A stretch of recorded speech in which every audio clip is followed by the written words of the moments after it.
Paano nakuha? Ayun, inano lang naman, pinaalam lang ni Coach Ronnie Magsanok na kung pwede ako. Kasi ayun nga, dahil nga sa experience ko, at saka yun nga, kasama ko rin doon si Joseph Sadoriva. And then, yun nga, para din sa chemistry ng Team Philippines. May konti bang gigil din or motivation kasi di ba kasama ka dun sa Cambodia? Siyempre naman, akala ko nga actually akala ko hindi na ako magkakaroon ng chance na makalaro, and I was surprised na Coach Ronnie called me and texted me na ayun kung gusto ko daw ba maglaro. And ayun, so ginap ko yung chance na yun kasi talagang kailangan natin talaga makabawi doon kasi sa totoo lang yung 2023 SEA Games hindi natin deserve yung silver na yun So para sa amin gold talaga, and this coming 33rd SEA Games talagang gagawin namin lahat para makuha yung gold. Wala ka naman miss na game sa Magnolia? Actually wala naman. Sobrang thankful nga ako and sobrang blessed kasi makakalaro pa. Today nakalaro ako and then Sunday makakalaro ako. Tapos makakabalik ako ng December 12 and then sa 13 lilipad yung team sa Bahrain sa for inertia. Nang mamimiss ko lang talaga yung practice, pero may basbas naman yun ni Boss Al, ni Coach Jason tsaka ni Coach LA. Pero training na kayo nila? Araw-araw nagda-twice a day practice ako. And then sobrang thankful din kasi yung oras namin sa Magnolia at saka oras ng practice sa Gilas hindi nagkakasalit. So, okay naman. May po din si John Lay, yung MVP ng UAP. So, ang nakita mo sa laro niya? Sobrang galing ng bata, wala akong masasabi.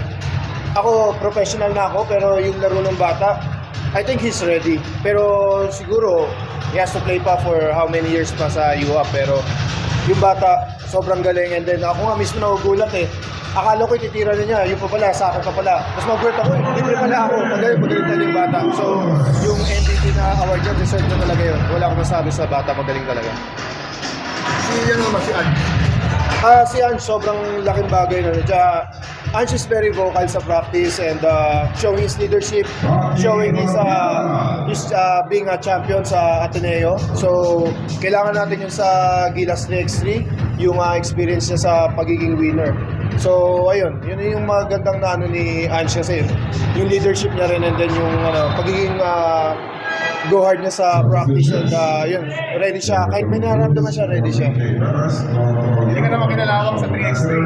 Actually, nung unang linggo, sobrang hingal na hingal ako. And then, after 1 week, sobrang, okay na kaagad. And then, pumayat nga ako Sobrang laki nga ng pinayat ko Kasi syempre, iba yung game weight ng 3x3 at saka iba yung game weight ng 5-on-5. And actually, mas nagusto ko kasi ngayon, medyo mas light yung galaw ko kasi yun nga, laki nga ng binawas ng ako.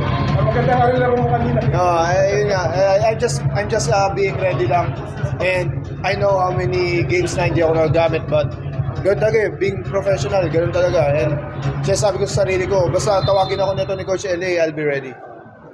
May din na pa kayo sa mga kalaban nyo? Siyempre, mga Thailand ang kalaban nyo.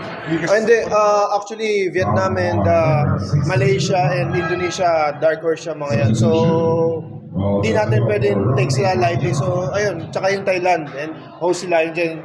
Siyempre, sa kanila, goal nila. Gusto talaga na mag-overall champions. Pero, ang magagawa talaga natin dyan talagang pigilan yun. Hindi yung makuha nila ng basta-basta. Basta kami, ang gusto talaga namin ng goal. Ang goal talaga ng team is goal. Podium finish goal. Isa ba si Almon? Kapatihan kayo. Oo. Na-miss mo nga yun si Cap kaso lang, yun nga. Siguro may ibang commitment si Almon and ayun, baka siguro hindi siya pwede. Ayun. For sure, nami-miss mo rin kalaro sa Excel. Oo naman. Grabe yan. Ibang klaseng kalaban yan pero masarap kasama yan. Kaya kung kinakabahan ka, bigay mo na sa kanya yung bola. Siya nang bahala. Okay, thank you.